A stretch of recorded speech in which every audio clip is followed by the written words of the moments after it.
Hello everyone, welcome to discussion 5 for CS61B.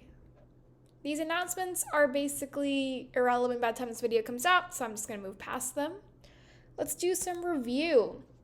So last week we had a chance to talk about the idea of inheritance and how that basically interacts with the different types of classes and interfaces that we've learned about.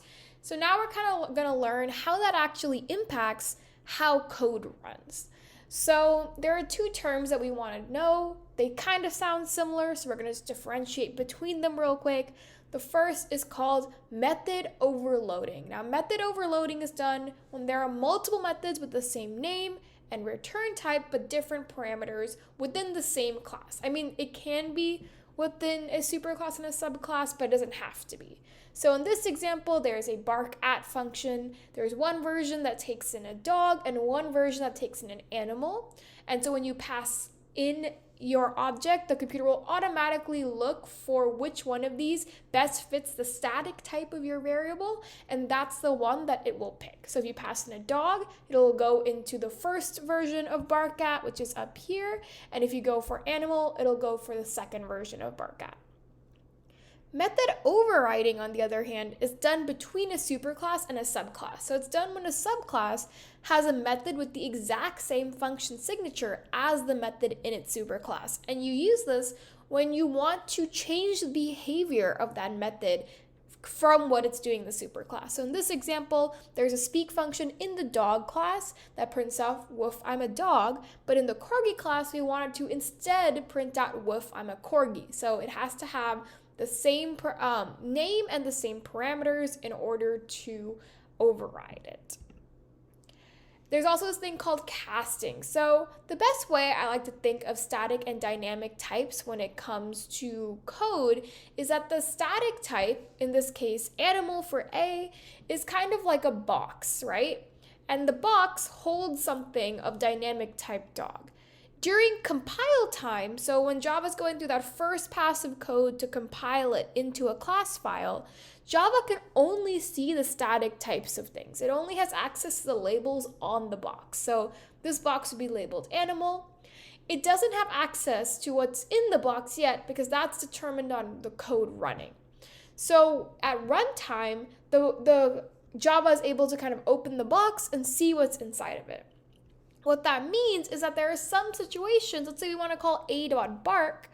Well, if we want to call a.bark, animal doesn't have a bark function. And as far as Java knows, it doesn't know what's in it. It could be another animal, it could be a dog, it could be a cat. There's no way for it to know during compile time what's in the A box.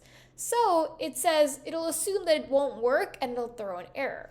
But if we, as the people who write the code, do know that what's in here is a dog, in fact, we can do something called casting to basically tell the compiler, trust me for now that this is going to be something like a dog or a subclass of dog. And then during runtime, you can double check to make sure. So in this situation, we want to assign dog A to dog D, and this line over here is going to error because, like I said, at compile time, as far as the computer knows, A is an animal, and animals don't fit into dog boxes, right? A dog box is too specific for an animal because you can only assign subclasses to a variable. So instead, we say, trust me, this will be a dog at runtime, and this will compile, and then at runtime, it'll make sure that this casting is valid, and then if it is, it will work, and if it won't, it'll throw a runtime error instead of a compile time error. So dynamic method selection, just to review kind of overall from lecture, is at compile time, your computer checks to make sure that variable assignments are valid, and it'll check to make sure that method calls are valid, but while only considering the static type of the variable. So it doesn't know what's in the box. All it can know is what class the variable itself is, and so it'll check to make sure those method calls are valid if what's in the box is in fact that static type. At runtime, it'll check to see if you override methods, and it'll ensure that casted objects can be assigned to their variables, again, this time only considering the dynamic type. One thing to note is that overriding only applies to methods. It does not apply to variables. Variables are chosen based on the static type of the variable that's calling them. So we will talk about that a little bit later on here. Let's get into the worksheet. So this is the first part, classy cats. This is kind of a gentle intro to the idea of inheritance. So fill in the cat constructor to make sure that it prints the meow noise when greet is called in all caps or kittens. Keep in mind, you're only filling in the constructor. You have to use the make noise function and the greet function from the animal superclass. I'll give you a minute to think about it. Okay, welcome back. So we're filling in this cat constructor. So the first thing we have to do is build the constructor itself. So we have cat and then the string name and the int age because we have to set those values. Now the next thing we're going to do is we're actually going to call the superclasses constructor by using the super keyword and then using it as the constructor. So it's going to call this constructor right here. The reason we want to do this is because if we don't, Java will call the constructor, but it'll call the default constructor, which is the constructor that has no parameters passed in, and that doesn't exist for animal. So we want to call this, and that way this is all set for us. It's just better this way. And now we want to override this noise, not override, that's not the best term here, but we want to change this noise variable to be meow, right? Because that way the make noise and greet will return the appropriate value. Moving on, let's do 1b. So we want to make the cat class compatible with A by filling in these method signatures. I'll give you a chance to think about it. Okay, welcome back. So we have this shout method and this count method, and you see both these are abstract. And if you remember from that last week, that means that they tell you what functions have to be implemented by this concrete class, but they don't tell you how they have to be implemented. So there's no concrete implementation of shout and count here like there is for greet. So here we're just going to replace this top one with shout and this bottom one with count. Keep in mind that when you override, the method has to have the same or greater access than the previous, than the one that's overriding. So see how this is public out here, this shout function. So the shout function that we write has to be public as well. This one is package private, so this could be public or package private or protected. We'll talk about that more next week. I'm just making sure that you keep that in mind. Okay, wait. I think we are... Okay, interfacing CatBus. That is in fact the next problem. So this one, we want to make a CatBus that is a cat, but it also has implements some interfaces. So I'll give you a chance to fill those blanks in, and then we can talk about it.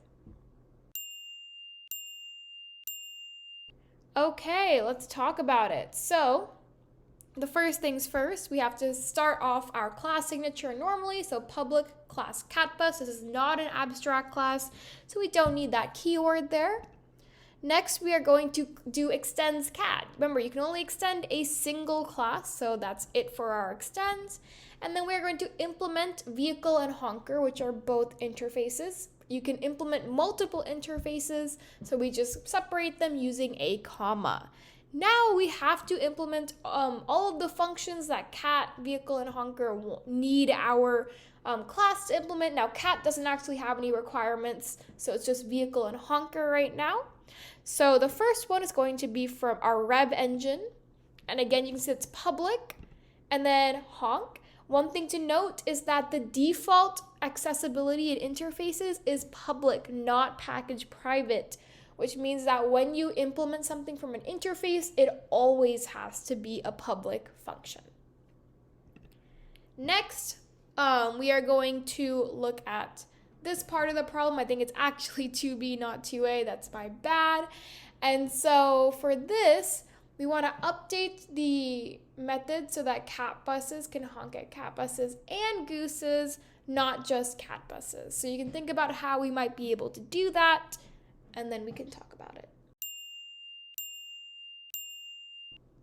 Okay, welcome back. So all we have to do here is change the CatBus in that the CatBus type of the target to a honker. Now, CatBus implements honker, and so does vehicle, or so does gooses.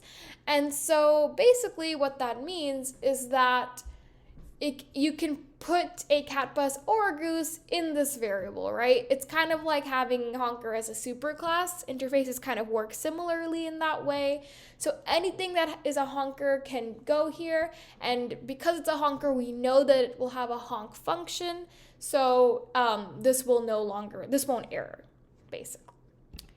Now let's get to the interesting stuff. Raining cats and dogs. So there's some stuff that you need that isn't on the slide to do this problem. It's on the rest of the worksheet. Take a look at it. But basically, we're just going line by line and saying whether each line will throw some error, whether it's a compiler error or a runtime error, or if it doesn't throw an error, what does it print? So I'll give you a minute to try that out, and then we will talk about it. Okay, welcome back. Let's get into this. So normally I always suggest box and pointer diagrams, but that's a little bit overkill for this problem because we don't actually manipulate pointers very much. So instead I'm going to create this simplified representation up here that has a variable name, the static type, and the dynamic type, just so that we don't forget. So first things first, we have cat_nan equals new animal. Now that is immediately going to error because animal is a superclass of cat. You can only assign the class or a subclass of that class to a variable. So this is a compile time error. It breaks immediately. On the other hand, the next line is totally fine. You can totally assign a cat to a variable with the static type of animal.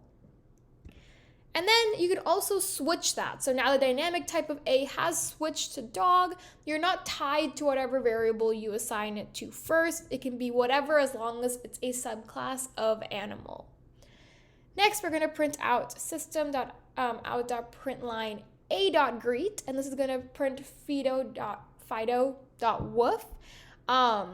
And this is because when we create this new dog, we are setting the noise variable in animal to woof, and that is what we are returning when we call a.greet. Next, we're going to call a.playFetch, and that is immediately going to error because A still has a static type of animal, and animal does not have a playFetch function. Remember, during compile time, the computer only has access to the static type of variables. It doesn't know that there's a dog in A. It could be a cat. So it errors just to keep us safe. Next, we try to assign A to dog D1. This is kind of like what we saw earlier in the review slides, but this errors because, again, it's kind of similar to line 2 where we're trying to assign an animal to a cat. Secretly, this animal is a dog in its dynamic type, but we don't know that right now during compile time, so this errors. On the other hand, line 8 is totally fine. Line 8, we're casting A to be a dog, so during compile time, we're saying, trust me, A is a dog, so it passes that check. And then at runtime, it makes sure that this is a valid cast. That's important. It doesn't just trust it blindly. It does double check during runtime. And so this is a dog, so this passes during runtime as well, and we get D2 with the static and dynamic type of dog. Next, line 10. Line 9. D2.playFetch. This is totally fine. The static type is dog, so it can find that playFetch function during compile time, and then during runtime, it just runs it. Everything's peachy. Now, line 10 is kind of interesting. It's kind of unique. It's a bit tricky. This is an example of why parentheses are important. So, in this case, what you're actually doing is you are casting the result of a.playFetch to dog because of the way there are no parentheses. So this dog is being applied to this whole phrase a.playFetch. Now, a.playFetch doesn't compile, so that's why you're getting that compile time error. If you wanted this to work, you would have to put parentheses around dog and a, and then call playFetch on that value so that you cast A before you try to call playFetch on it. And that would be totally good. Next, we have animal imposter equals new cat. This is similar to line 3, totally fine. This, on the other hand, is a runtime error because during compile time, we say cast as dog, and the computer's like, well, that's okay to do during compile time. It trusts us, it lets it go, and then during runtime, it double checks. It's saying, can you actually cast the dynamic type of imposter to be a static type of dog? And the answer is no, because cat is not a subclass of dog. So this ends up causing a runtime error. And then we create another cat variable set to cat. This is totally fine. And lastly, we set dog, fail dog equals dog, fail imposter. And this is a compile time error because the static type of fail imposter is cat. So there's no universe in which anything that's in this variable would be successfully cast to dog during runtime because cat is in a completely different branch than dog. So we just fail immediately and call it a day. Compile time error, no worries. Now, so one thing I'd like to point out before we move on is that you'll notice that a lot of these are compile time errors and very few are runtime errors. And this is intentional. This is why Java has all these weird rules, and this is why Java is compiled instead of interpreted. When you run Python code, for instance, you run the risk of 5 days down the line, if you're running a really long program, it's suddenly breaking because something doesn't work. Java tries really, really hard to make sure that it catches errors before you start running your code, and that prevents things from breaking unexpectedly down the line. Runtime errors are only really, there are very few common runtime errors. A lot of them have to do with casting. They have to do with indexing, such as out of bounds errors or math errors like dividing by 0.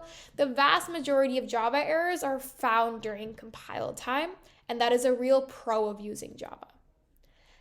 Moving on, let's do another kind of similar problem, but this one has something interesting called variable hiding. So I'll give you a chance to take a look at this, and then we will go over it together and do our best.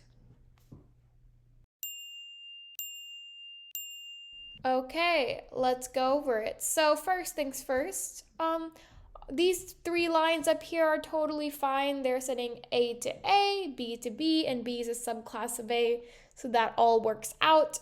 These two lines 4 and 5 error because A does not extend C, so there's no way that we would be able, or B also doesn't extend C, so there's no way to assign A to C or B to C.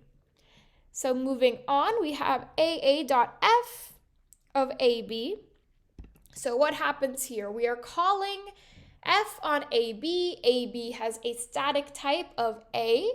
And so we choose this F function on line 3 to be our F function. And during runtime, and we're calling on AA. So the static type and dynamic type are both A. There's no overriding to do during runtime.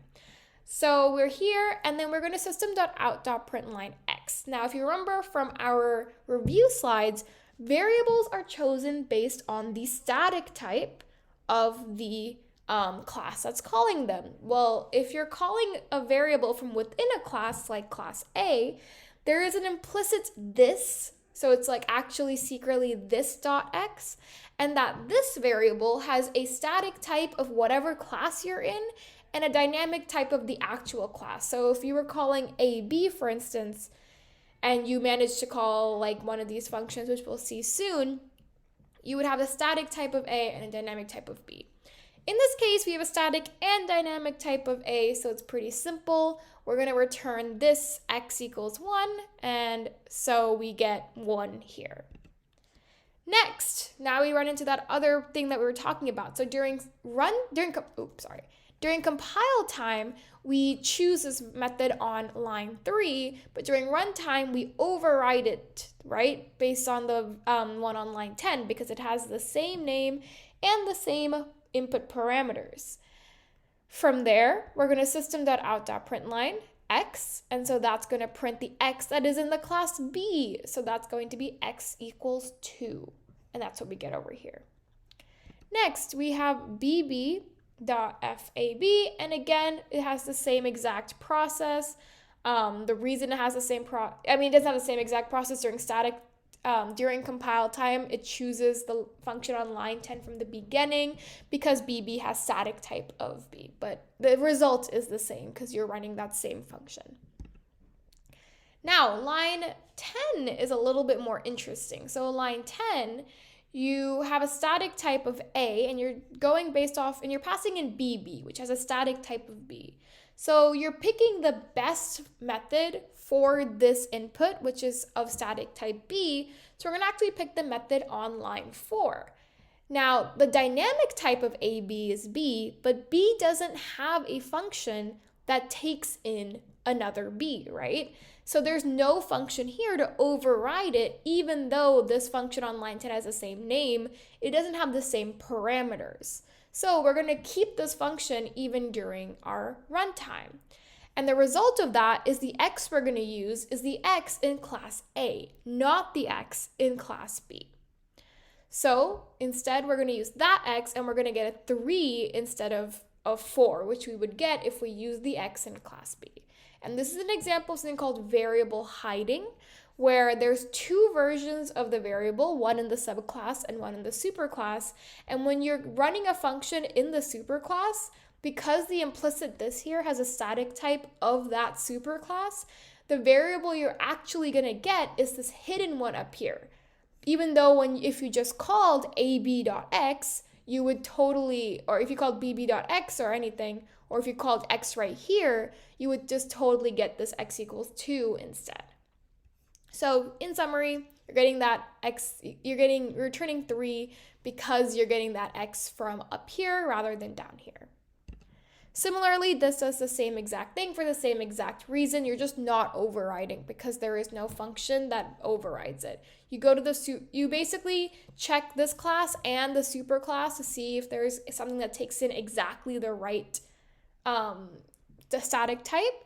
And if there isn't, then you would go back to the class and choose this F that takes in an A. But since the superclass has a version that takes in B, we use that one instead. And we get 3 again.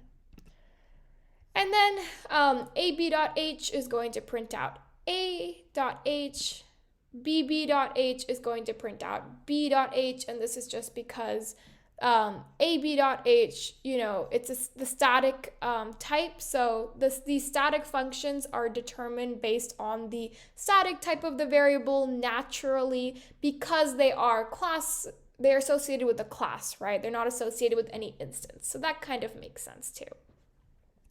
Lastly, with casting, we're going to cast the static type of BB to be A.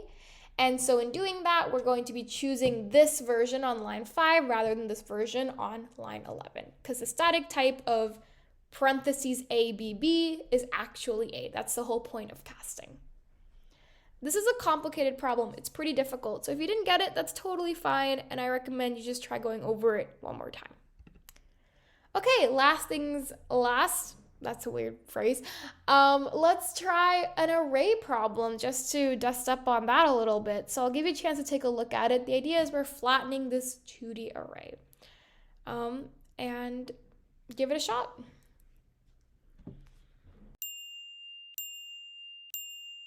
Okay, let's go over it. So, first things first, we have this x and we have this total length 0. We don't know what total length of the final array is going to be. If you remember, 2D arrays in Java don't have to be square. They can be a variable length, each of the subarrays. So we're just going to go through and we're going to count how big each of the subarrays is so we know how big we have to make our final array. And once we do that, we can instantiate our new array with size total length, and we can start at a index. So this is just to keep track of the index that we're at. So now we're going to go through each of the array one more time, and this time we're going to be adding the values. And we're going to do another for loop to go through each of the values in each array. I'm sure there's a way to do this with array copy, but it's probably slightly grosser than just using 2 for loops. And I don't think array copy is significantly faster. So we're just going to do 2 for loops. But if you like using array copy, power to you. But yeah, we're going to iterate through all the values, and we are going to set the thing at that most recent index to be the value. And then we're going to iterate that index by 1 and keep doing that until we have gone through all of the values in all of our subarrays. And then at the end, we just return A, and that's it. Well, that's the end of the worksheet for today. I hope you guys had a good time, and I'll see you guys next week. Bye.